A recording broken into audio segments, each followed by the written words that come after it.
جی السلام علیکم ویورز، آج ہم ایک بہترین اور اہم ٹاپک پر بات کر رہے ہیں جو میرے خیال میں بہت سے لوگ، بہت سے ہمارے ینگ جنریشن یا جو میرڈ لوگ ہیں، جو جوڑا ہے وہ ان چیزوں کو نہیں جانتا، جس کی وجہ سے بہت سے معاملات، بہت سے نقصانات ہوتے ہیں۔ تو آج کا ہمارا جو ٹاپک ہے وہ ہے خامند کو بیوی کے ساتھ کتنی مدت کے بعد جمع کرنا چاہیے۔ یعنی آج جس ٹاپک پہ ہم بات کریں گے وہ یہی ہے کہ خامند کو بیوی کے ساتھ جمع کرنے کے لیے کتنا وقفہ دینا چاہیے، کتنے وقفے کے بعد اسے بیوی کے نزدیک جانا چاہیے۔ یہ ایک بہترین اور عمدہ اور بہت ہی اہم ٹاپک ہے، کیونکہ جمع جو کرنا ہے یہ میاں بیوی جب نکاح ہو جاتا ہے، میاں بیوی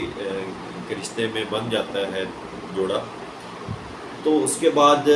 آپس میں محبت بحال رکھنے اور نسل کو آگے بڑھانے کے لیے جمع جو ہے وہ بہت ضروری ہوتی ہے، اور یہ نسل اور اصول کے لیے اور صحت کے لحاظ سے بھی کس قدر مفید ہے، اس کے بارے میں ہم اس چیز میں جانیں گے۔ اور اس سے جو بڑھ کر بہترین ہدایت اس کی پابندی میں مضمر ہے، یعنی کہ اگر ہم اس چیز کو ایک پابندی کے لحاظ سے کر لیں گے اور میاں بیوی کا جو باہمی اجماع ہے بقائے نسل کے واسطے، وہ لازمی اور ضروری ہی نہیں بلکہ یہ جو آپس میں جمع کرنا ہے، آپس میں ملاپ ہے، یہ دونوں میاں بیوی صرف مرد ہی نہیں، عورت کو بھی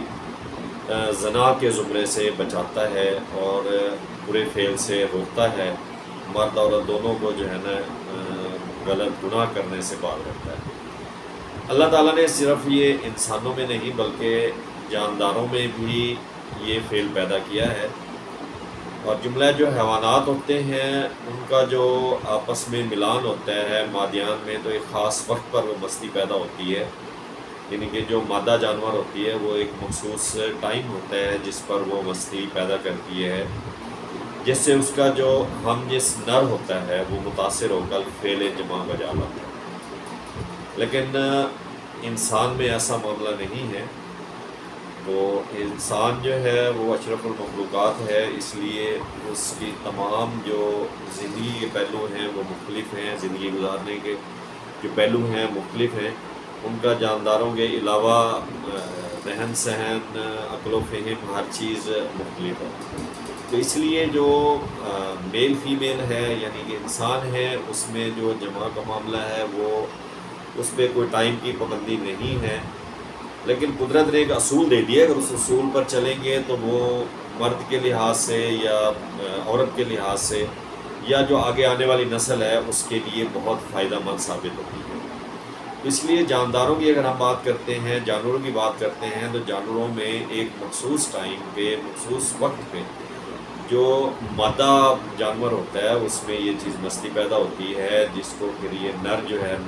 جانور محسوس کرتا ہے اور اس کے نزدیک جمع کے لیے وہ آتا ہے، اور اس طرح جو مادیان ہوتی ہے، مادہ ہوتی ہے، اس کے مذکور رحم میں جو ہے نطفہ قرار پاتا ہے، جس سے جو ہے وہ آگے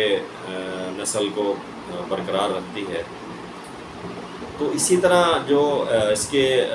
عورت ہے، عورت کے برخلاف ہم بات ہوتی ہے کہ اس کے کہ ہر ایک جو عورت ہوتی ہے وہ ماہواری ایام، یعنی کہ جو حیض کے ایام ہوتے ہیں جن دنوں میں انہیں مینسز آتے ہیں، تو پاک صاف ہو جانے کے بعد، یعنی کہ جب اس کا پیریڈ ٹائم ختم ہو جاتا ہے تو جب وہ نہا لیتی ہے تو اس قابل ہو جاتی ہے کہ وہ زوج کے جو حیثیت ہوتی ہے، زوج ہے کا جو فریضہ ہے وہ بجا لاتی ہے، ہم بستر ہو سکتی ہے۔ یہ ایک اصول فطرت ہے، یہ کوئی انسان کا بنایا ہوا نہیں ہے، اللہ کی طرف سے بنایا ہوا ایک قانون ہے، جس کی جو پابند ہے وہ قدرت کی طرف سے ہر ایک صحیح المزاج اور تندرست عورت ہی ہوتی ہے جو اس چیز کو برقرار رکھ پاتی ہے۔ اب یہاں پہ یہ ایک سوال پیدا ہو جاتا ہے کہ کیا اس حالت میں فعل جمع کب اور کس طرح کیا جائے؟ تو اس کے لیے جو حکمہ ہیں مقدمین ہیں، اتباع ہیں، اور جو تجربہ کار ہمارے بزرگ یا بڑے حکیم گزرے ہیں، انہوں نے تجربے سے اور ان چیزوں سے فیصلہ کیا ہے، نتیجہ اخذ کیا ہے، اور جو کہ ایک بہت ہی اچھا اور 100% ریزلٹیبل انہوں نے طریقہ نکالا ہے، جو قدرت کے اصولوں سے اخذ کیا ہوا ہے کہ جب عورت حیض سے فارغ ہو جاتی ہے اور موسم کے لحاظ سے گرم، معتدل یا تازہ پانی سے غسل کرے، جب وہ غسل کر لیتی ہے تو دونوں وقت نفیس اور لذیذ غذا استعمال کرے، یعنی کہ کھانے ایسے کھائے کہ وہ نفیس ہوں، لذیذ ہوں اور لذت سے بڑے ہوئے ہیں، زیادہ تر دودھ پر مشتمل ہوں کھانے چاہیے، اور اپنے زوج کو بھی کھلائے، میز کے عورت خود بھی کھائے اور اپنے خاوند کو بھی کھلائے، اور اپنی جو بساط کے مطابق دونوں میاں بیوی اجلے، یعنی کہ بساط میز اپنی حیثیت کے مطابق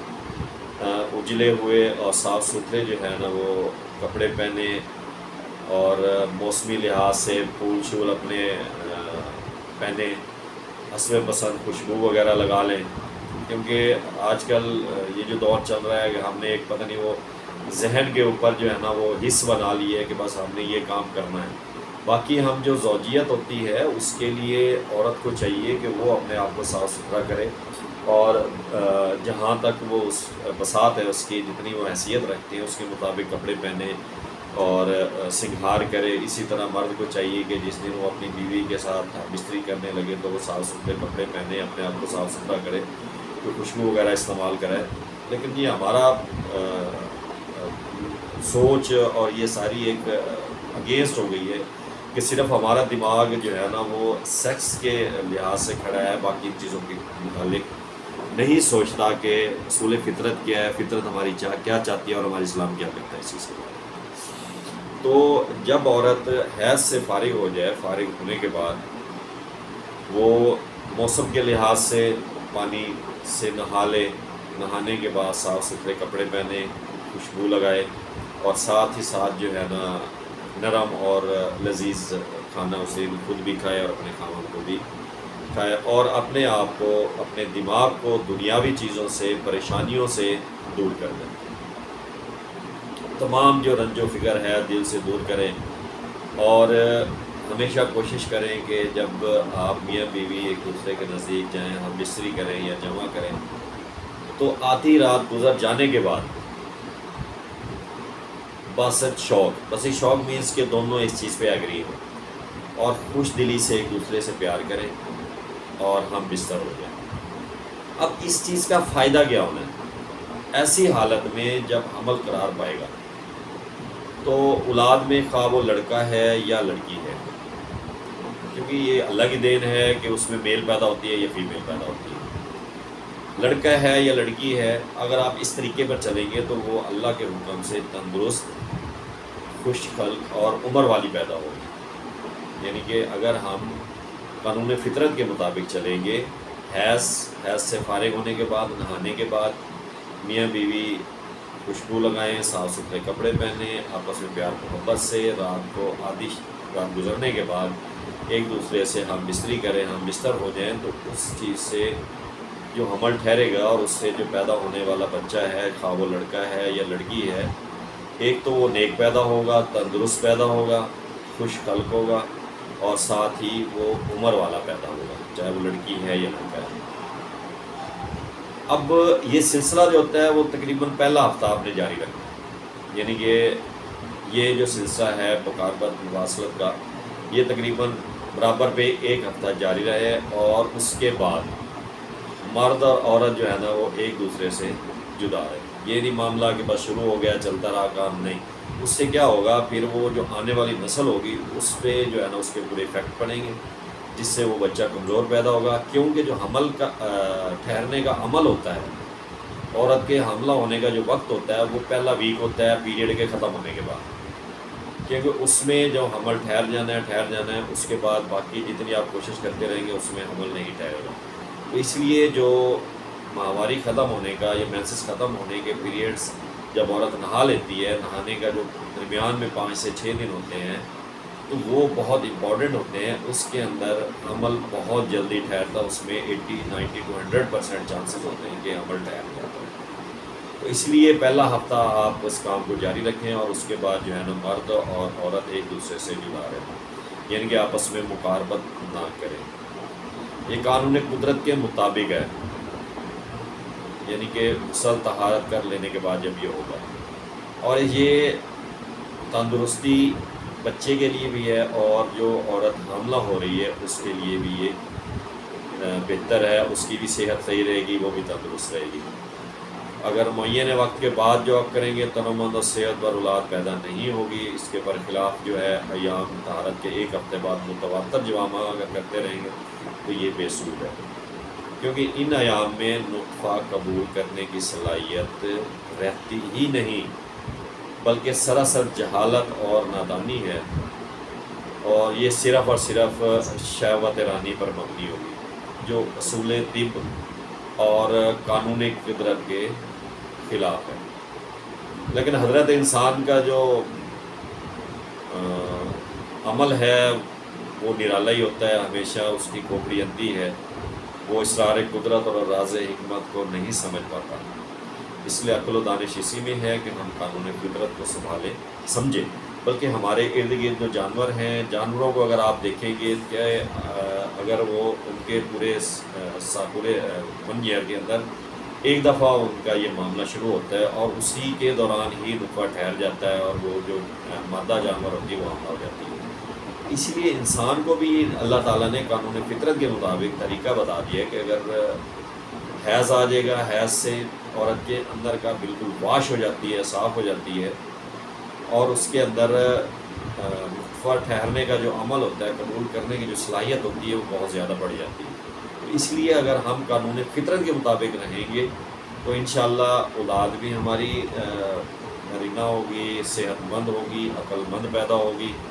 اور اس کے ساتھ ساتھ ماں بھی جو ہے نا وہ بھی صحت مند ہی رہے گی. یہ معاملات اس وقت آتے ہیں کہ جب ہم جمع کو مسلسل جاری رکھتے ہیں، ہم بستری جاری رکھتے ہیں، اور اس کو پتہ نہیں وہ نعوذ باللہ ایک جنگ سمجھ کے بس کرتے رہتے ہیں. اور اس عمل کا نقصان کیا ہوتا ہے کہ وہ بچہ جو حمل ٹھہرتا ہے اس سے